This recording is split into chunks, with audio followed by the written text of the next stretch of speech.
Blessings, beloveds. Welcome back, Anastasia, Cosmic Astrologer. Going to share some thoughts and reflections on Chiron in Aries moving direct. So that happened a couple of days ago, 12th of December. It was stationary direct, and today it's the 15th, so well and truly in his direct forward motion. So, look, there's a few things to consider when you're wanting to really understand the Chiron journey. First, the most obvious thing is, well, where is Chiron located in your birth chart?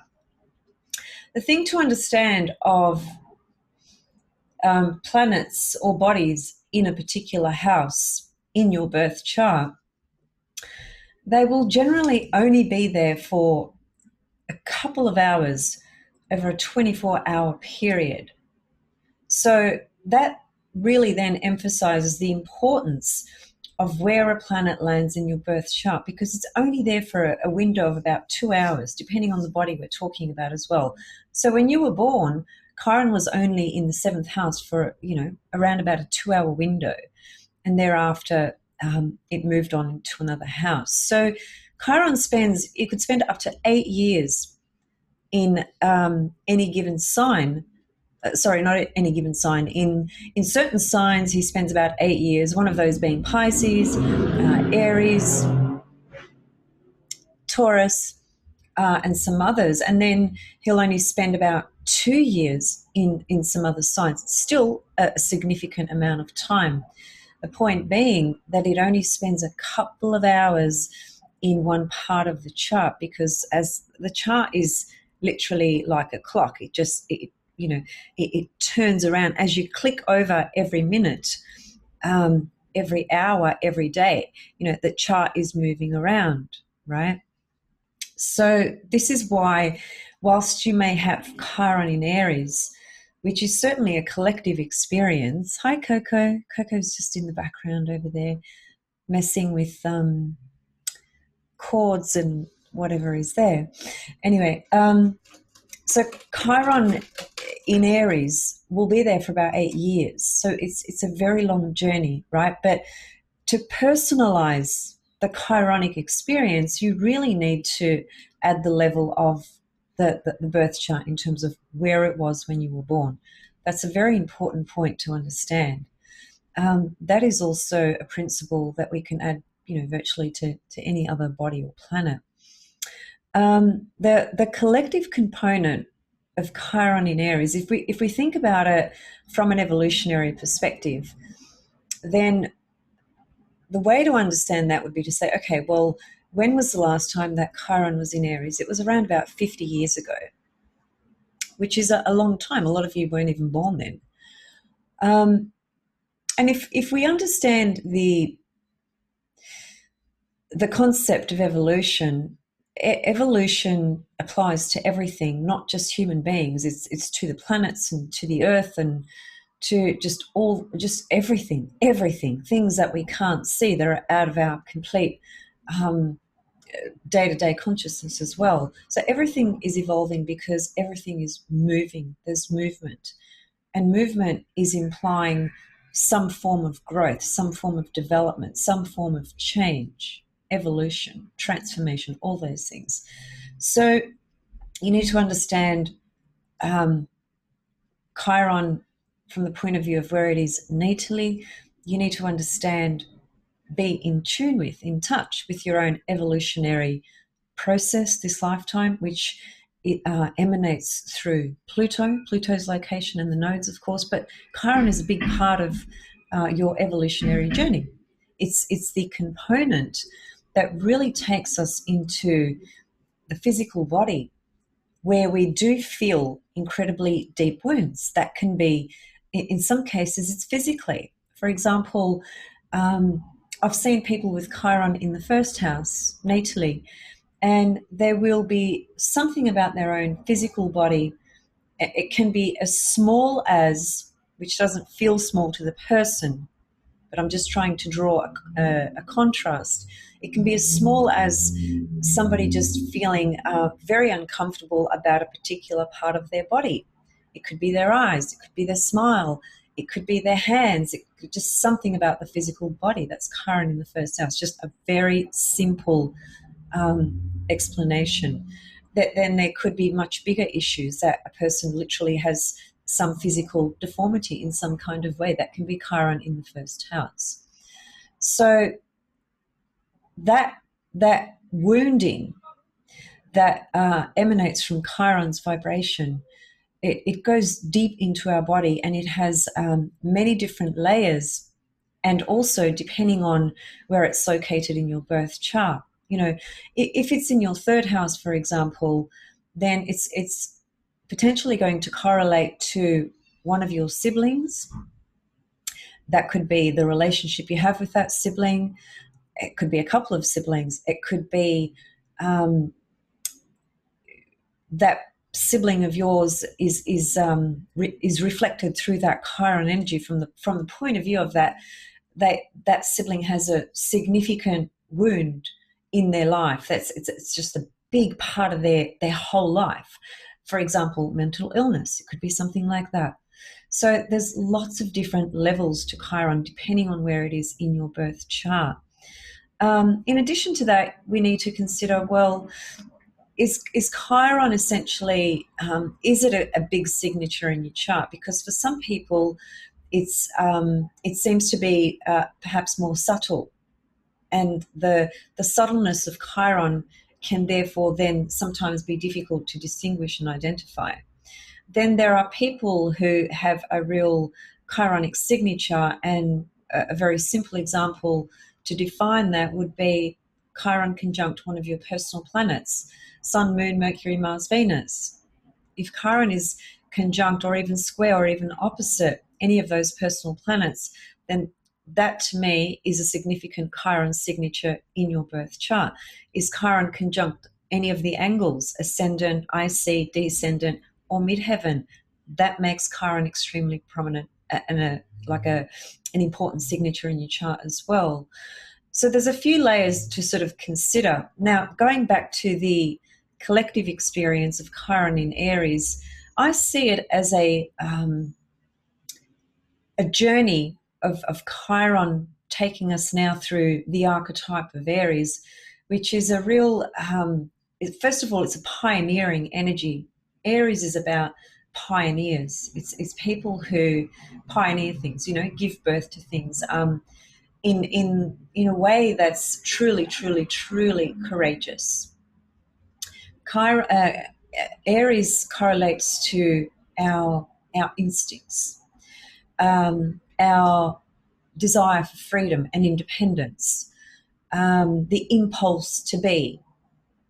So these are all characteristics of Aries. So you put Chiron into Aries, and we're at a sort of a particular process, you could say, collectively from an evolutionary perspective, and then our own personal journey of Chiron in Aries, which is similar because it's all speaking through the archetype of Aries, which is about finding our own personal sense of freedom. And the other reason why this is really, really significant is because Chiron in Aries forms a natural square to Cancer and Capricorn, and is opposite Libra as well. But if we just think about the Cancer Capricorn archetypes as Chiron is squaring both of those, one way of understanding that is to understand that the square from Chiron to Cancer and Capricorn is the inner conflict, you could say, or crisis that we are encountering or experiencing about trying to find our own sense of freedom and independence in who we are and who we are becoming. Because the Cancer correlates to, first of all, our own self-image, but the self-image that has been deeply imprinted by the family one was born into, Cancer, and also past life imprints pertaining to family dynamics and family conditions and situations, different families you were born into, and so forth. There's a lot of imprints there in all of us.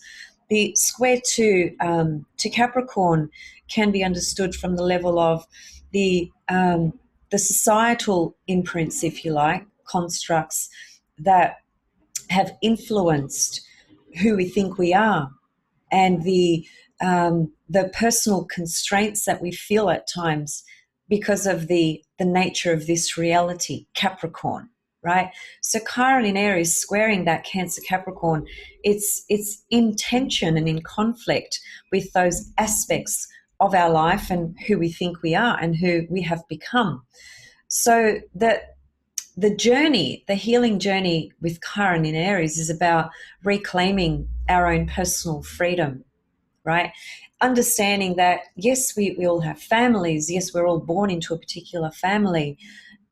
Yes, we have a particular relationship to the world at large, to society, and we are dictated quite heavily by the systems in play, that patriarchal systems that have, been in existence for, over 6,000 years. So this is it's a longer sort of journey. It's not just about Chiron in Aries right now, but it's a longer journey of where Chiron has taken us through many, many lifetimes. And now here we are born into this life, and we are experiencing, Chiron in Aries, which is a collective experience about really being able to find through genuine courage the ability to be free and independent, be yourself. Who is this self, though? So it's the journey and seeking of this true sense of self, Aries, as separate from the family you were born into, Cancer, and as separate from the societal, expectations, Capricorn, right? The external conscious structures that have been integrated into your being, that result in how you relate to the world, how you perceive the world, your opinions, your beliefs, and so on and so forth.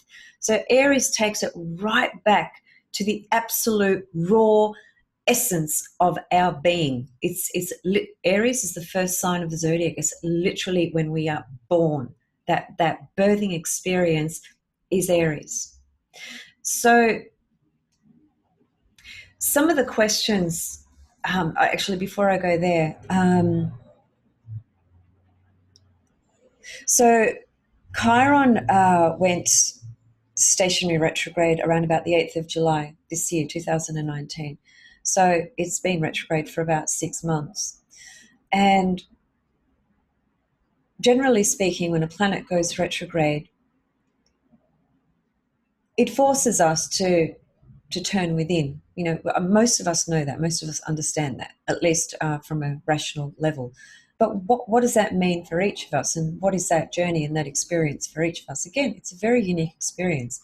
What age are you at now? Are you having a Chiron return?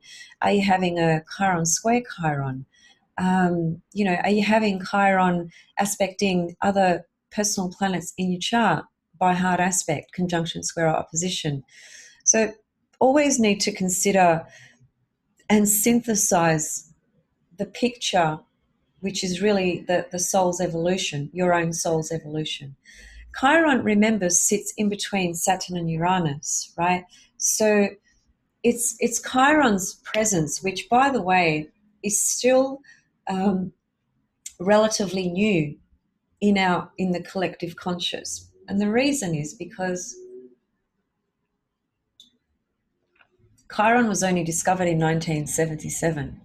So when a body is discovered as such, that body that is discovered starts to get integrated and assimilated into our consciousness in some kind of way. It takes a very long time, though. So 1977, to some of you, that might sound, like a lifetime ago, but really it's not a long time. So the body of Chiron is still, I think, at a really crucial level of becoming more conscious within our own consciousness. A very good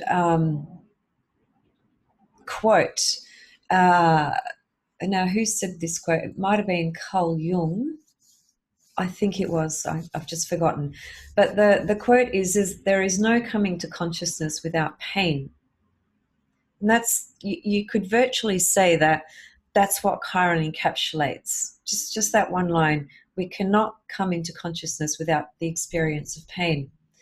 And the reason that is because when we are born, the physical birth that we have, that the separation that takes place, because when we are in the womb, that gestation period, that's like, I mean, it's hard to say exactly because I can't remember my thoughts and feelings necessarily consciously when I was in my mother's womb, but the sense I get about that experience, because it's so Cancer, it's about being in a safe zone where you are totally nurtured, and there's this sense of oneness. There's no sense of separation when you are in the womb, right? Because you're in this water fluid domain, which is very Pisces, Neptune, and that's the experience and embodiment of no separation. So when we are born, there's this instant uh, realization in some capacity that we have now separated from what felt safe, or what felt that there was a sense of oneness and connection where we were, safety, Cancer. So Chiron is a reminder, more or less, that being human is a painful experience. That's what Chiron really takes us through. And the wound healing, component to Chiron is because of his own personal story. When he was born, he was rejected by both of his parents. But the thing is this, and this is what we all need to really understand, being human means being wounded. It means experiencing pain in some capacity. No one can evade that experience. Some have it worse than others, absolutely. But no one evades the experience of some kind of pain or suffering in the human form. So Chiron takes us through that journey and the unfoldment of our seeking to heal. But first of all, we need to understand what is it that we are deeply wounded in. What are we holding on to that reflects that wound? That can be psychological, emotional, physical, spiritual, and in some cases it's all those, actually. So Chiron, in his story, he was rejected by his parents, and that rejection component, that's the first primary principle to Chiron's story, actually, because it was the rejection of both of his parents that created the wound. That's where his wound came from. And then the subsequent journey of healing was his own personal journey of training himself to be a healer in so many different capacities, that he was so talented in everything that he did. He was, it's the list is massive in terms of his therapeutic skills. So, and he ultimately could not heal himself anyway, in terms of what pointed to his actual wound.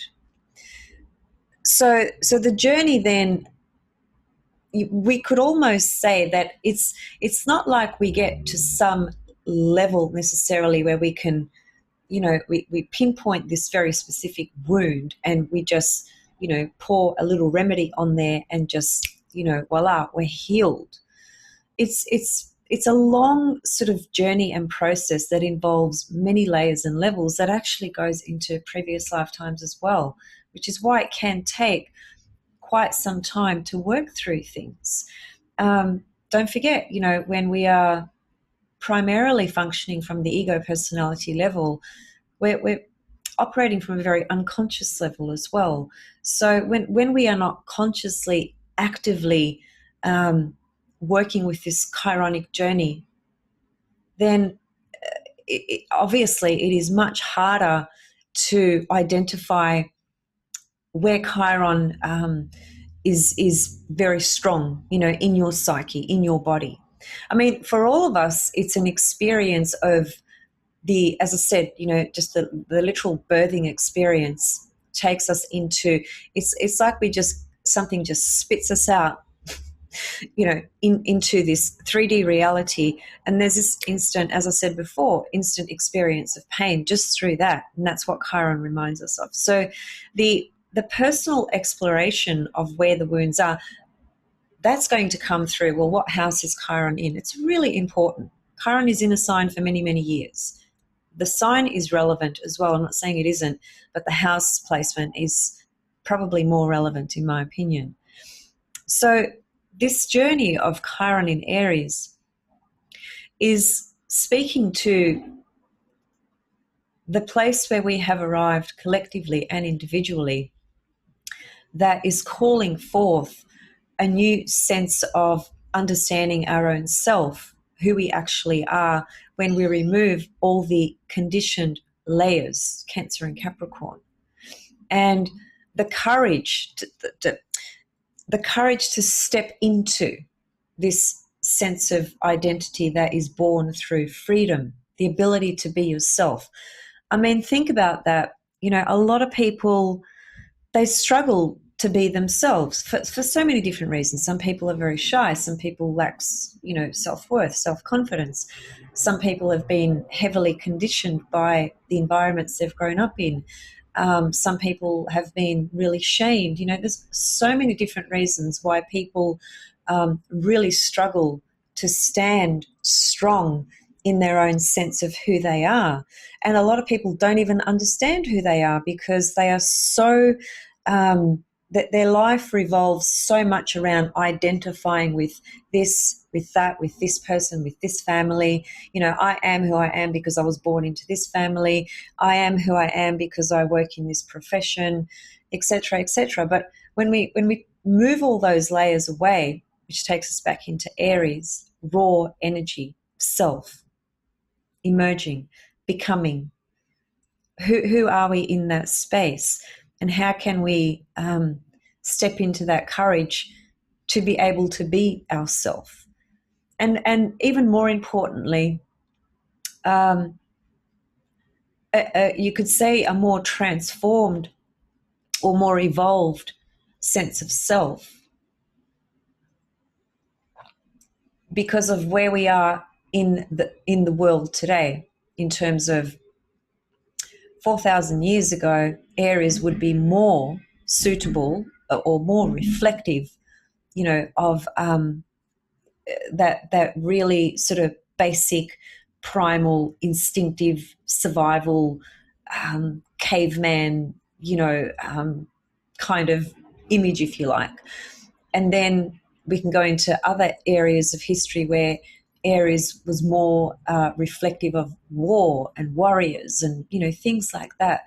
But we really, on a collective level, we have arrived at a stage in consciousness where collectively there's a crisis going on, and we can see that reflected through our whole world, just with all the main structures and events of things that are going on, and the incredible division that still exists. So we really have evolved, and we have to evolve even further. So this Chiron in Aries can speak very strongly to healing our own sense of self, and healing the masculine as well, feminine and masculine, and being able to step into the masculine with a sense of courage to be who we are, but not from the more unevolved level of Aries, which is aggression. Because aggression, in a personal experience, we all experience aggression at times. We can't suppress that feeling, and if we do, it only comes out in a very distorted way anyway, and then gets projected, and hence the division that you see, and the conflict and the fighting and all that stuff. That's all projection. It's the masculine aggressive component that hasn't had a healthy outlet. So what I'm trying to say is that aggression on a personal level, if we do feel that at different times, we can actively choose an outlet that is not dysfunctional. that is healthy and productive and that serves in some kind of way. Whereas when we're not working with that masculine principle through consciousness in that way, then we're just projecting it, and it becomes the evil person out there, the angry person out there, the person who's abusive to me, the person who's angry to me. You know, we've got to be able to step inside ourselves and see our own stuff, anger, pain, whatever it is. So Chiron, you know, takes us through this experience essentially. So just those are just some things to sort of think about when you're thinking about your own Chiron transit at the moment. Obviously, wherever it's transiting in your chart, it's going through a particular process because it started somewhere, didn't it? When you were born, it was located somewhere. So from the time of birth, it's continued to move on. And as it's gone through every single house, for example, you know, it's unfolding a very personal, specific journey, which is also drawn from when Chiron squares itself, which I've spoken about in a previous video. So just check that video out if you want to understand Chiron's cycle broken down, that 51-year period, how that's broken up into X amount of years and what ages that correlates to and so forth, because that's a deeper way of understanding Chiron transiting in your chart as well. So Chiron going direct now, it'll be direct for about another 6 months' time. As I was saying earlier, the retrograde period is always it's slowing down the energy from what appears to be happening out there, but it's not slowing it down within. Within, there's lots of things being activated and going on. And that can be, sometimes that can be really frustrating because there can be a sense of not knowing what that is, how to work with that. And, you know, although we've evolved quite a lot in society from the level of the masculine energy and men, you know, for so many years, the masculine embodiment would feel that they would have to suppress their feminine side, which means, you know, not being able to express their own pain, their own sadness, their own feelings, as it were. But we have come a long, long way. And, you know, nowadays there's many guys that go to therapy, that have astrology readings, that have, you know, tarot reading, angel card readings, you know, whatever, all sorts of different therapeutic experiences in order to work through their own chironic wounds, essentially, because that's what we're talking about. So this movement forward, Chiron going direct, is really just now taking us into a platform, you could say, where there's this, it's propelling us forward on our own personal unique journey with where we're at with this Chiron in Aries, in our own, relative to our own birth chart, relative to our own life story. So, and also when a planet changes direction, and in this case, direct movement, sometimes that can, depending on the nature of the planet. With Chiron, I always say that it can be, Chiron can be very mystical in a lot of ways, and very obscure as well. And I'm saying that because it could be transiting one of your houses at the moment in your birth chart, and it's not clear on an external level for you what that means. It is hard to understand sometimes. I get it. That's why it's good to, you know, have a reading by a good astrologer who can help you understand that journey and where you're at with that at the moment. But if you're wanting to understand this yourself, that's one of the reasons I do these videos, to just give you guys some pointers and things to consider that hopefully could help you out. But yes, the direct movement is just the energy of Chiron now being propelled forward, as it were, from the level of Chiron in Aries, because it's very early. It's only it reached about 5 degrees of Aries or thereabouts, and then just went retrograde right back to 1 degree. So in other words, what I'm saying is that the Chiron in Aries journey is it's very young in its journey. You know, it's just the beginning, literally. So as a result, if we think about Aries, it's also, as I said, the archetype that correlates to birthing things. So we can very much look at the Chiron in Aries journey as new beginnings of things starting as well. But the new beginnings somehow correlate to the work we have done on our own pain. As I said before, we can't become conscious if we don't experience our own pain.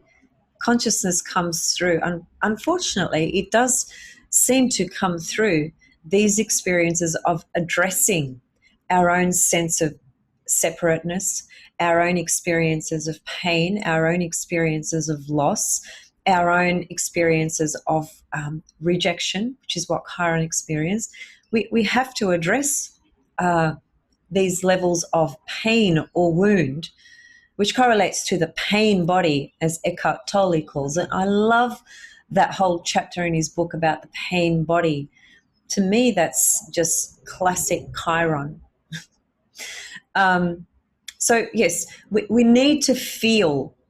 Chiron it's a feeling sort of journey and experience. It's a visceral experience in our body.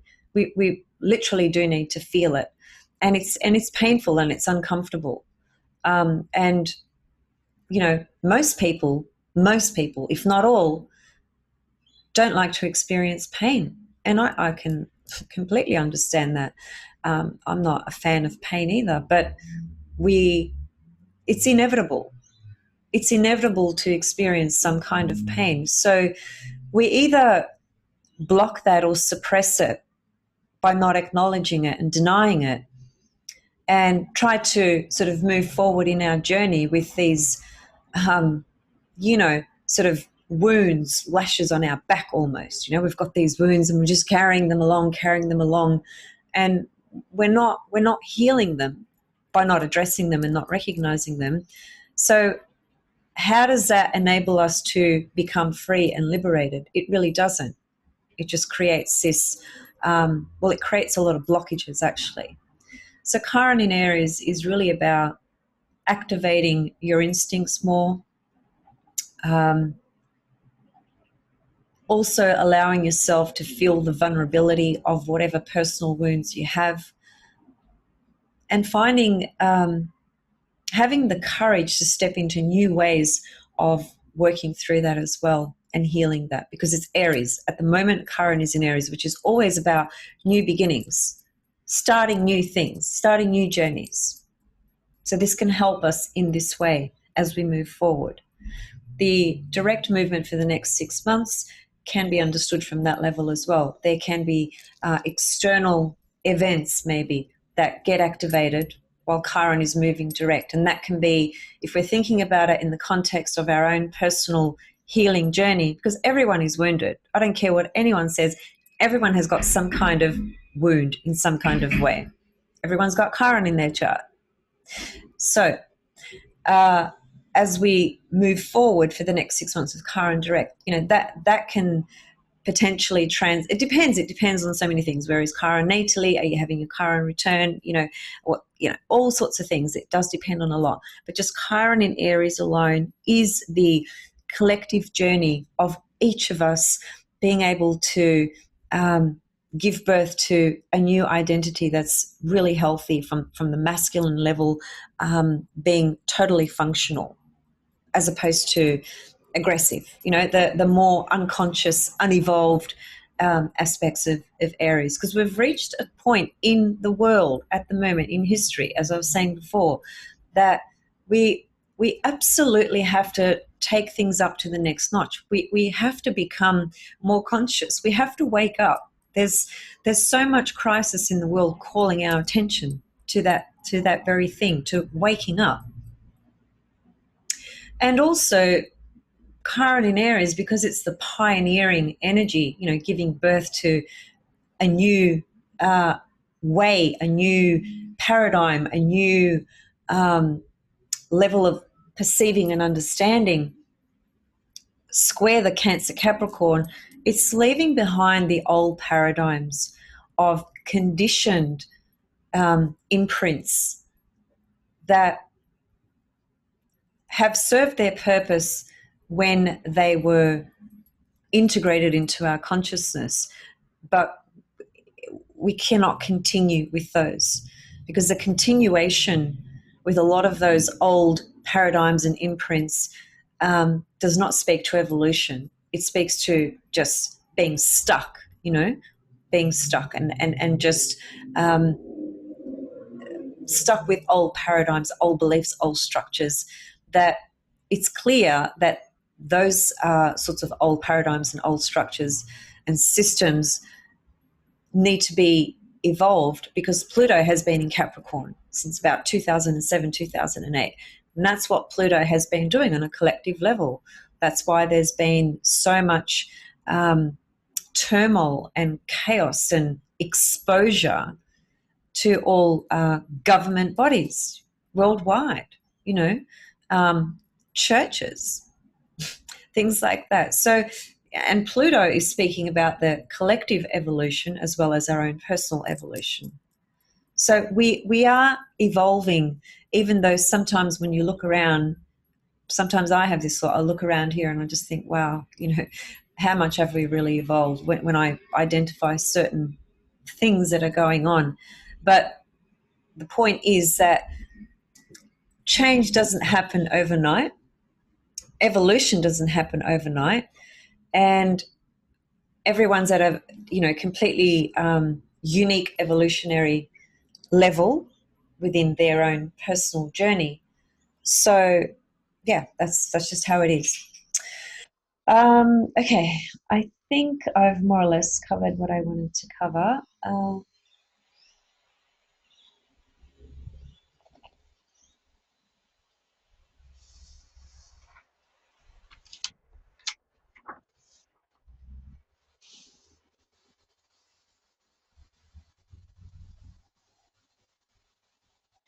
So some questions to consider. How do you step into your own courage? How can you pioneer your personal freedom, find your own personal identity, who you are becoming through courage, the courage to be vulnerable as well, the courage to feel insecure. Aries is a very insecure sign.